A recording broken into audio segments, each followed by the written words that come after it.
વંદે માતરમ ગીતના 150 વર્ષ પૂર્ણ થતાં રાષ્ટ્રીય સ્તરે રાષ્ટ્રીય ગીતનું સમૂહગાન કરવા પ્રધાનમંત્રી નરેન્દ્ર મોદીએ આહવાન કર્યું હતું, જેના ઉપલક્ષમાં દૂરદર્શન કેન્દ્ર અમદાવાદ ખાતે પ્રધાનમંત્રી નરેન્દ્ર મોદીના રાષ્ટ્રીય સ્તરના કાર્યક્રમને નિહાળવાની સાથે રાષ્ટ્રીય ગીતનું સમૂહગાન કરવામાં આવ્યું હતું. આ પ્રસંગે દૂરદર્શન કેન્દ્ર અમદાવાદના ઉપમહાનિદેશક ઋષિ કપૂર તેમજ ઉપનિદેશક આઈજી પરમાર સહિત દૂરદર્શન કેન્દ્ર અમદાવાદના તમામ અધિકારીઓ અને કર્મચારીઓ જોડાયા હતા અને રાષ્ટ્રીય गीतનું ગાન કર્યું હતું.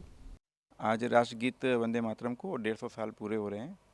इस अवसर पे हम सभी स्टाफ मेंबर्स ने दूरदर्शन में प्रधानमंत्री जी के साथ समूह गान किया। 1875 રચાયેલું વંદે માતરમ ગીત, જેને આપણે રાષ્ટ્રીય ગીત તરીકે સ્વીકાર્યું, એના 150 વર્ષ આજે પૂર્ણ થઈ રહ્યા છે. આ નિમિત્તે એના કોમેમોરેશનમાં આપણે પૂરા વર્ષ દરમિયાન વિવિધ કાર્યક્રમો આયોજન થશે. આજે માનનીય પ્રધાનમંત્રીશ્રી સાથે આ રાષ્ટ્રીય ગીતનું ફૂલ વર્ઝનનું સમૂહગાન કર્યું.